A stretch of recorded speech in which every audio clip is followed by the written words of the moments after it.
VE Day is marked on the 8th of May every year.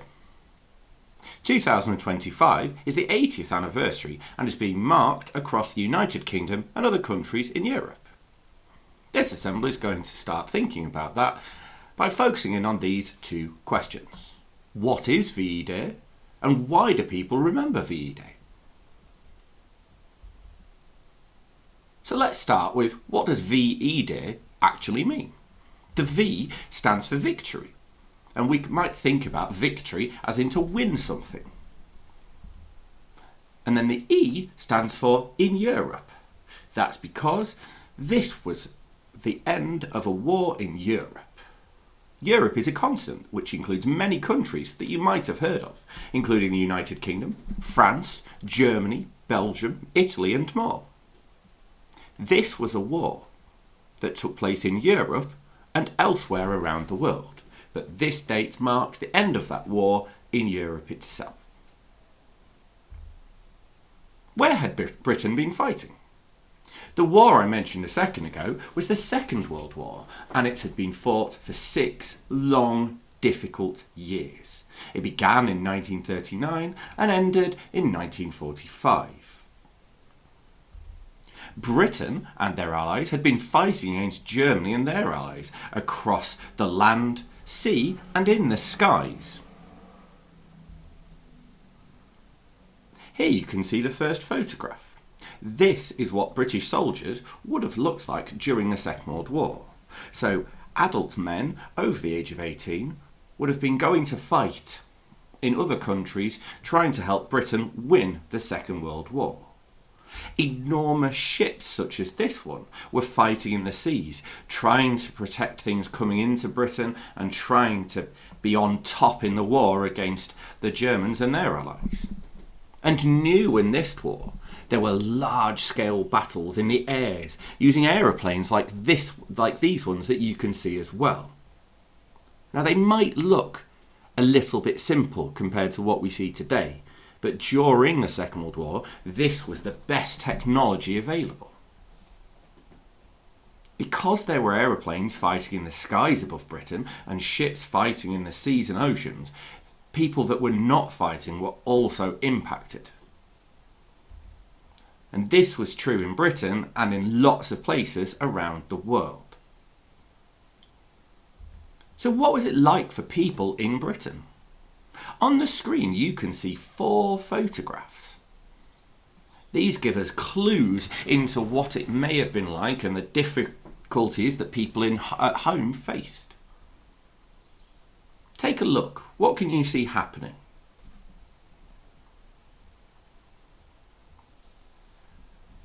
The first picture, many men were fighting away from home and women had to do jobs that men were doing before the war started.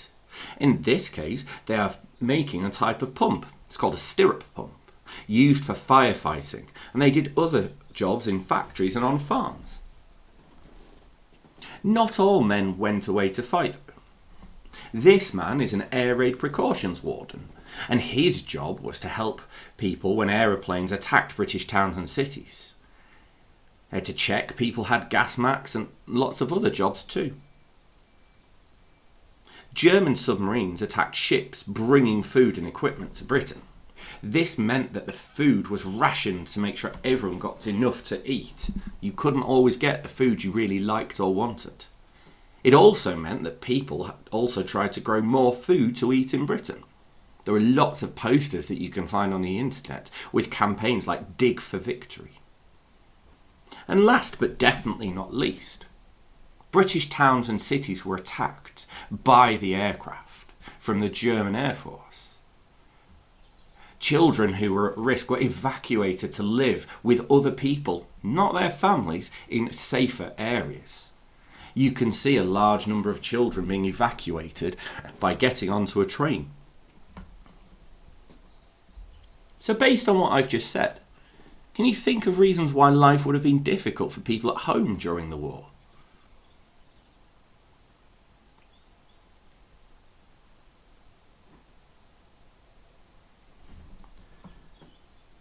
So to answer our first question, VE Day was the day the Second World War in Europe ended. And it was a time of huge celebrations and parties. You can see 3 photographs of what the day itself looked like. Take a look at them. Look really closely at what the people are doing. Look at their expressions and think, I wonder how people felt as they celebrated. So the first photograph, you can see 3 men on a balcony looking down at an enormous crowd. This is the United Kingdom's Prime Minister, a man named Winston Churchill. And he'd led the country during most of the Second World War. He's waving at a huge crowd on VE Day in 1945. He's making a signal. It was the V for Victory sign which he had used throughout the war, and it was an important symbol that Britain could win alongside her allies. Not everybody went to see the Prime Minister in London, though. Lots of people rode around cheering and waving flags. You can see that in the middle photograph. Now this image is from London, but scenes like this were found across the country. Look very closely at the people on this van. There's a mixture. You can see some of them are military people, so soldiers, because they're in uniform.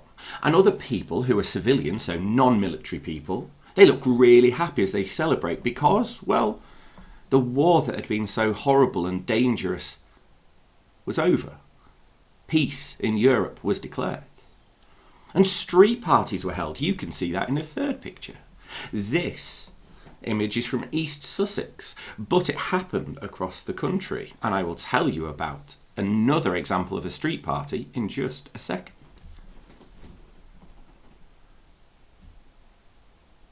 How might people feel when the war had ended? Take a moment, have a think. So what did VE Day mean for individual people? Now my grandma and granddad were children during the Second World War. They lived in West Yorkshire and hadn't been evacuated because it wasn't attacked very much. I spoke to them and they told me about what VE Day was like for them. This is what Grandma said. To us as a family, we had no one really involved in the war, apart from a cousin in the Air Force, who was in Britain still. From nowhere, Union Jack flags appeared and were everywhere. I remember that my dad took us around Selby, that's the town they lived in, with my sister to make sure we remembered what the day was like because we hadn't seen anything like it before. No one seems to know where all the flags came from. We managed to buy a little one to wave, and my dad was mortified. That means embarrassed or ashamed, because it was made in Japan. Now, although peace had been declared in Europe at this time, Britain and their allies were still fighting in the Pacific area against Japan. Grandma said we tied it on our bikes. For the street party, everyone had to give up coupons. They were the vouchers used for rations, and 2 shillings to help pay for it. Also, everyone gave 2 teaspoons or tea and 2 teaspoons of sugar so that everyone could have tea to drink. When the party was about to start, everyone had to take out a chair, a sheet to make a tablecloth. The poor family didn't have any, but neighbours brought out spares for them. They also let them join in, even though they couldn't afford to pay the 2 shillings. People had contributed because everyone was rallying together. There was a piano, singing, dancing, and an accordion. That's another type of musical instrument. People that could bake made buns. There were sandwiches with either fish or meat paste in them, as there still wasn't much food about. Do you remember when we mentioned rationing? It was still rationed. It was the first real celebration we grew up with because I was just a toddler when the war started. There were never any celebrations because of the blackout conditions. Remember, people were worried that the German Air Force was going to attack them. I wonder what Grandad had to say. Well, let's find out. I had a couple of uncles who were killed in the war, so there were sad memories because they never came back. And remember, that was true for a lot of families. I never saw them again. Uncle Tommy was married to Auntie Doris. When he came back on leave, that's like a break or a holiday from the army, He demonstrated how they fixed bayonets, that's a little knife that goes on top of the rifle, and he charged and put it through the door. The family smiled when they reminded each other of this story.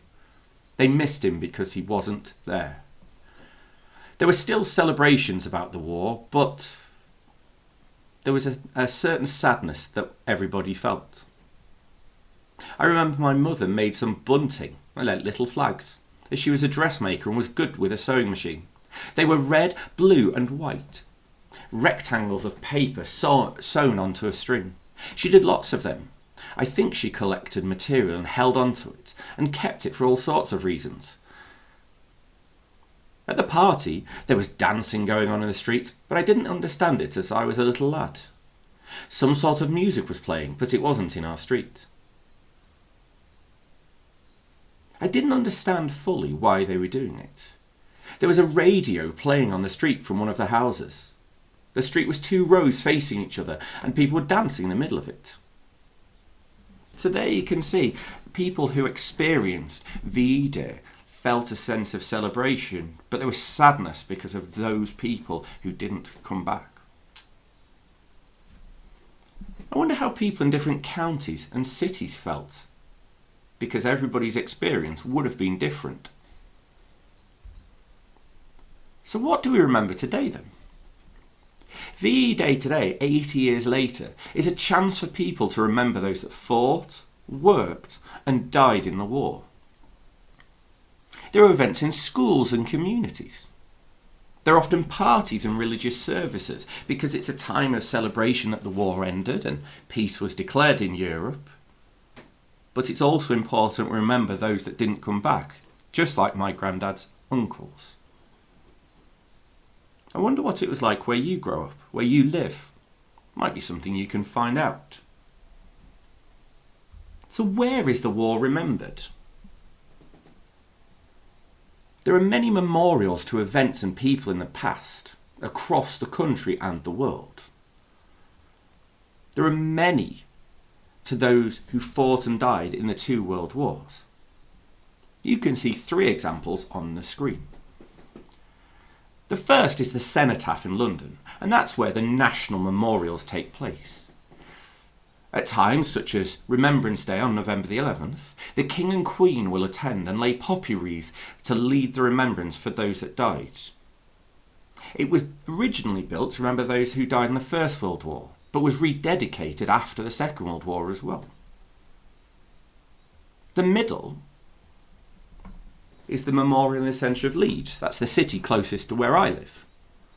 It features an angel of peace at the top. On one side, which we can't see, there's a symbol of peace releasing a dove. That's a sign of peace. And then St. George and the Dragon on the south side, which is what we can see. It has owls, which are the symbols of Leeds. There are also many smaller community memorials that can be found across the country.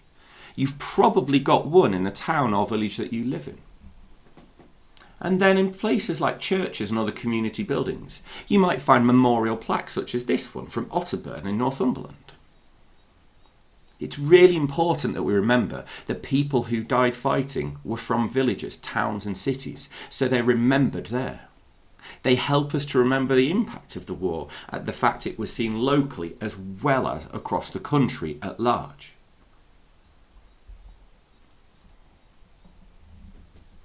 To last and not least, why do people remember VE Day? Think about what we've learned today and what you've learned elsewhere.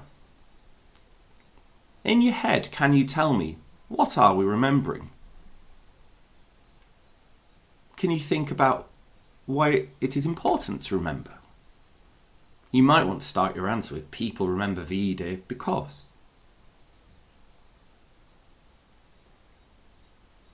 A challenge with things like remembrance and VE Day is that not everyone agrees on what we should choose to remember or how it should be remembered. In the United Kingdom and Europe more broadly, we choose to remember VE Day because of the sacrifices of so many during the Second World War. But it's also important that there is another date to remember, which is in our summer holidays on August 15th. This is called VJ Day, which is when the Second World War finally ended completely. It means victory over Japan Day. You might remember that my grandma's father, her dad, was upset because the only Union Jack flag they could find on VE Day was made in Japan. The reason he was upset and a little annoyed about it was because at that time Japan was still Britain's enemy. But take a minute to think when we get to August 15th. It would be 80 years since the war completely ended.